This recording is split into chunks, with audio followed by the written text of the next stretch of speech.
Find the area of the triangle.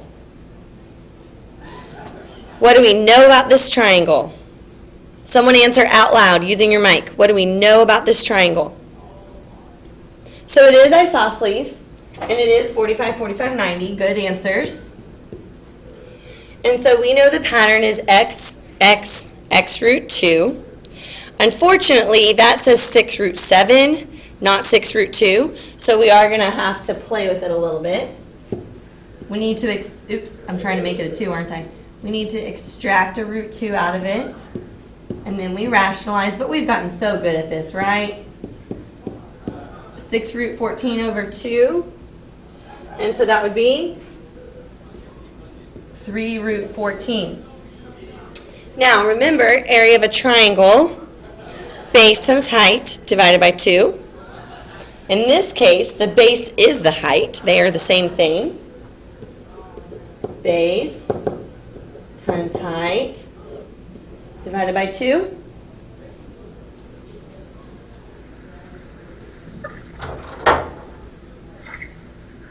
So we've got 9 times 14 over 2. So 9 times 7. Final answer. Say it out loud.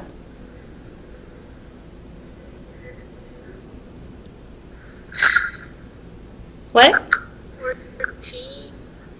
Wait, no, oh, please. Never mind. 9 times 7. 54. Wait, there's 63. 63. And there's no units, so we don't need to put units on that one, okay? Here are your homework answers. Yes. Yes. Are we supposed to hear the other students? Yes. Can you not hear when they talk? No. That's the answers to the composite figures one. So we're checking 2 different worksheets. We're checking the parallelogram and triangles, and then the composite figures little half sheet.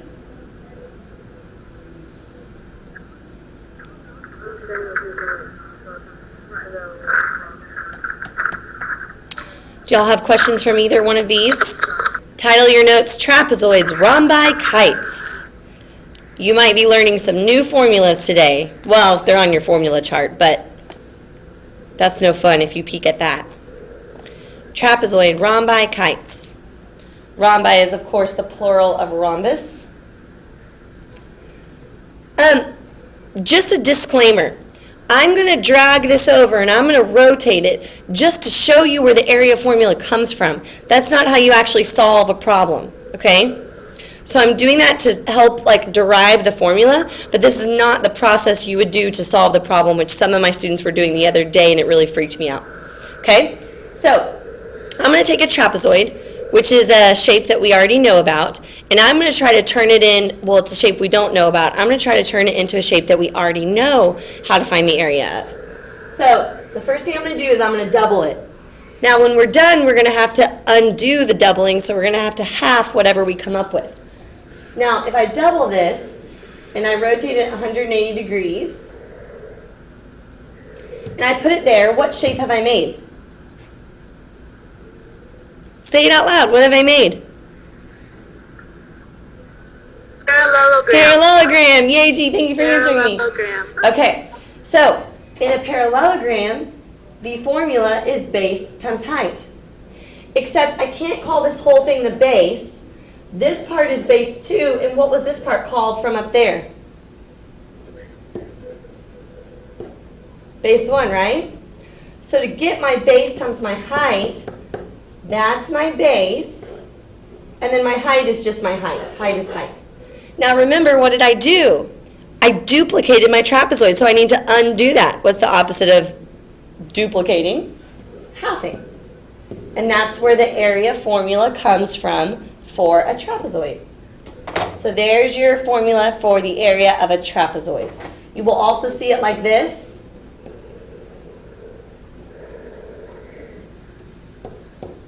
On your formula chart. So just be aware that those are the 2 different forms and you will see both of them. I like the divide by 2. I'm not as big of a fan of the coefficient of 1/2, but it's whatever floats your boat. Okay, let's try some. Ready? Find the area and perimeter of the trapezoid. I'm going to call on you in a minute. I'm just going to do some things silently while y'all are working.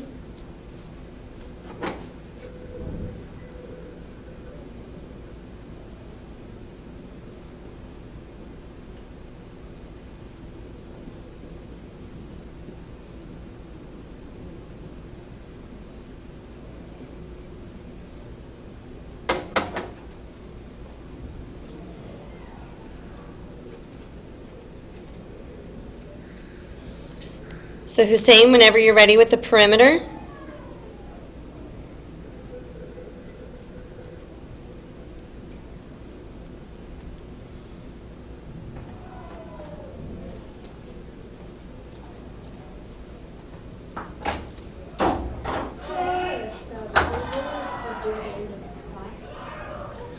She didn't specify that, so y'all can take it home if you want. Okay. Yeah, but just work on it all, period. Yeah.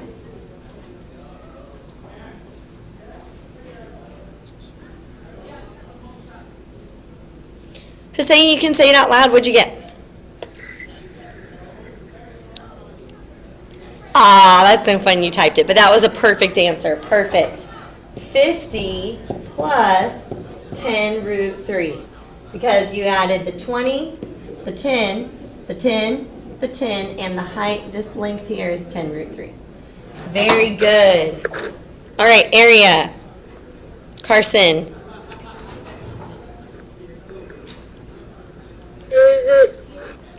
Can I talk? Yeah, I can hear you. Hello? Yes, Can you hear me? I can.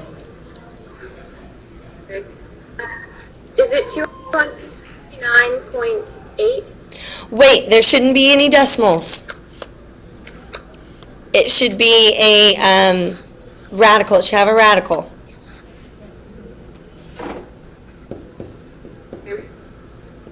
I times it by the radical. Yeah. Okay. Don't be in the habit of doing that because we want to be exact unless the directions say round to blah blah blah. So in your calculator, you do 30 times 10 divided by 2.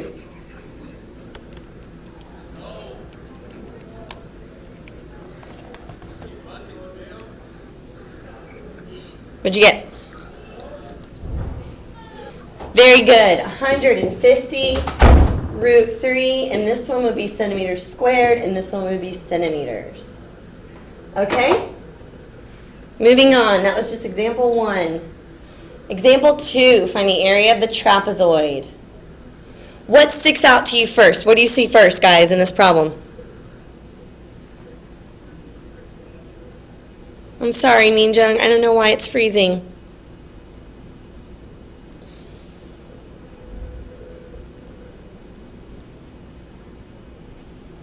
Gagey was saying that this would be 56 because we can take it straight from there. But be careful, we don't know this whole base because we don't know this right here.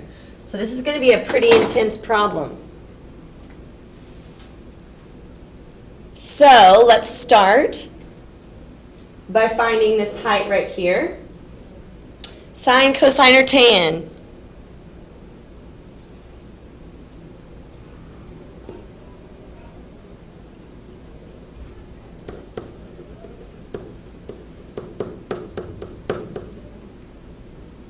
So that height, x, is 10 tan 35. That's the exact value of the height. It's 10 tan 35.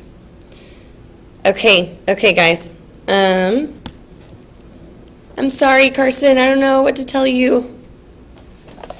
So we want to keep answers as exact as possible for as long as possible. So, but when you do 10 tan 35, you do get 7.00. So we actually can just go with 7 this time because that's going to be exact enough. So the height is 7. That's cool. The height is almost in a whole number. It's really, really close. So now we need to work with this one over here. I'll call this one y. Tan 55 equals opposite over adjacent. Denominator divide. 7 divided by tan 55. 7 divided by tan 55. And we get 4.9. Since there's a 0, 1 after it, I'm okay with just keeping it at 4.9. All right, so formula is base 1 plus base 2. All right, there's base 1. Let's just start with the easiest thing. Plus base 2, 4.9 plus 56 plus 10.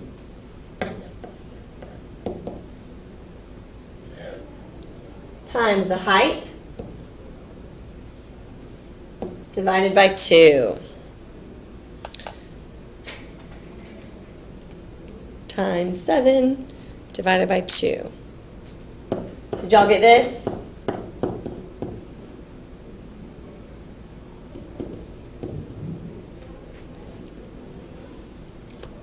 You can hear me, but nothing's moving.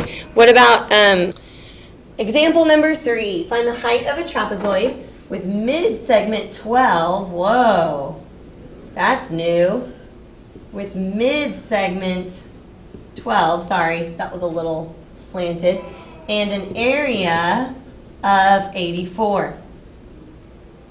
What in the world are we going to do with a mid-segment? I mean, I'm supposed to have a base, and a height to find the area. I don't have any of my bases. We've got an area and we've got a mid-segment. And we need to figure out how we can make that work to find a height. So, what we're going to do is let's just start by writing down the formula. Let's start by writing down the formula. The area of a trapezoid is base 1 plus base 2 times the height divided by 2. Now, what are we going to do with this? Let's think back to what the formula for a mid-segment was. What was the formula for a mid-segment?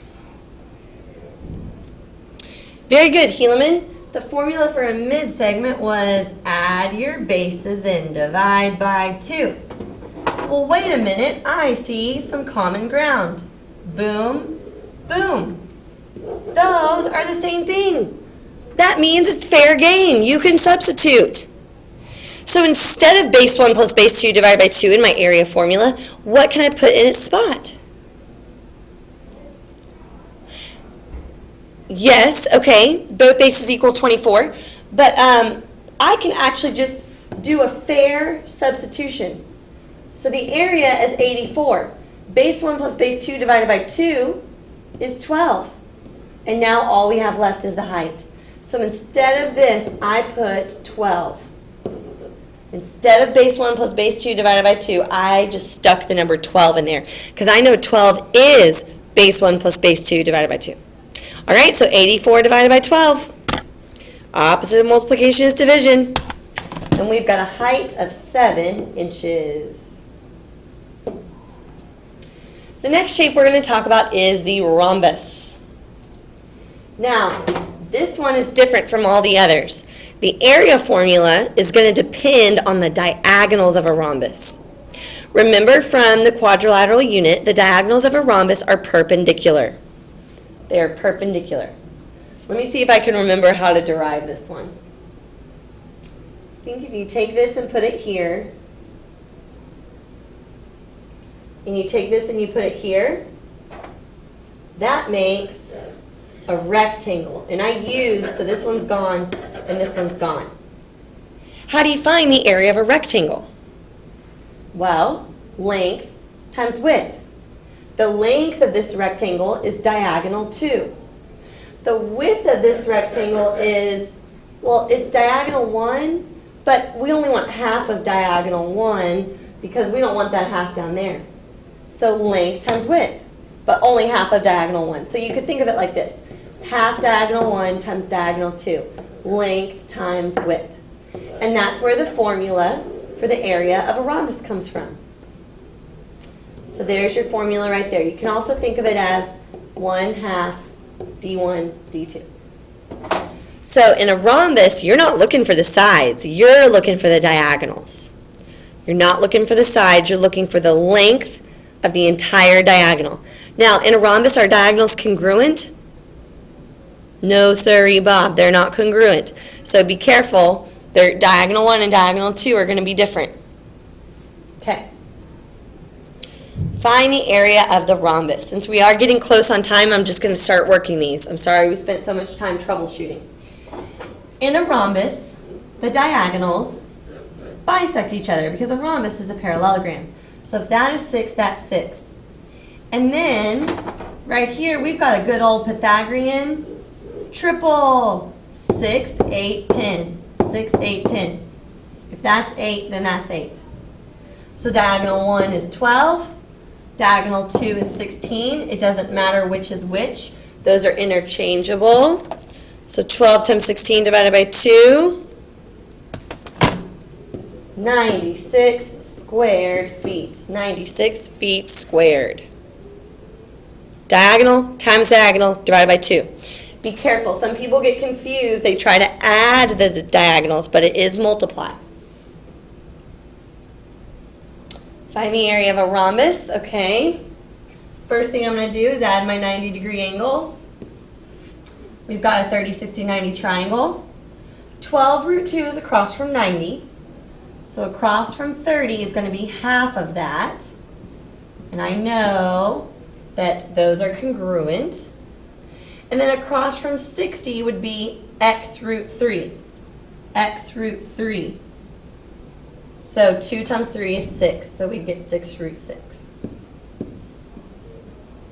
So diagonal 1, this red one, would be 12 root 2. Because 6 plus 6 is 12. Diagonal 2 would be 12 root 6. Oh, I did plus. Look at me doing what I told you not to do. All right. So let's handle all the coefficients first.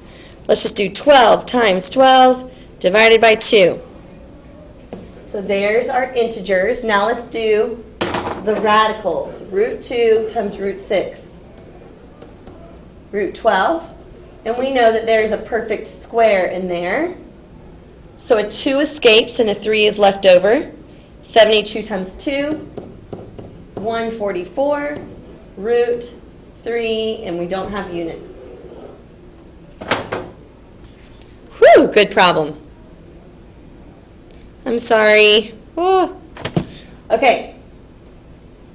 Next one is a kite. The good news about a kite is that because the diagonals work similarly in a kite as a rhombus, like they're kind of like cousins in the family tree, they get the same exact area. Diagonal 1 times diagonal 2 divided by 2. So a rhombus and a kite have the same formula. All right, so let's find the area in the perimeter of a kite. The good news is I used Pythagorean triples, so the answers are going to be pretty. 15 squared minus 12 squared. 81. So that makes this 9. We know that this is a mirror image. This is a mirror right here. 15, 15. 20, 20. 20 squared minus 12 squared. Or maybe you've memorized this triple. 12, 16, 20. And mirror image. So the 12 looks in the mirror and sees 12. All right, so perimeter, 15 times 2 plus 20 times 2. 70.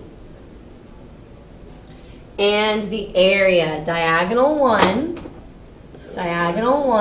24, times diagonal 2, 16 plus 9, divided by 2. 300. Not too bad when you don't have to work with radicals, right? I think this might be our last one. We're getting close at least. Uh-oh, now radicals came into play. You knew we had to have them sometime. 30, 60, 90. 10 is across from 90, so let's follow our pattern. 5 root 3. We don't have to find the area this time, so that's good. Now we've got to do Pythagorean theorem, unfortunately, like this. C squared minus a squared will equal b squared. But the good thing is when you square a radical, you get a whole number. So 5 root 13 squared is 325 minus 25. So we need the square root of 300. And we're going to have to factor tree that. Good news is that's 100 times 3, and 100 is a perfect square. So there we go. So the formula is diagonal 1, which is 10, times diagonal 2, divided by 2. Diagonal 1 times diagonal 2, divided by 2. 10 times 15, divided by 2. Remember, we are not entering square root 3 into our calculator, because that would force our answer to go from exact to approximate. Woohoo! Okay. I'm okay with skipping that one, because I know we're almost out of time. You do have this homework assignment tonight. I will have time to answer questions about it tomorrow. I will definitely have time. So make sure that you are working on those, because those formulas are a little bit newer to you than the other formulas. And then we will have a quiz tomorrow. But the quiz is only over rectangles, squares, parallelograms, triangles. The quiz is not over trapezoid, rhombus, kite.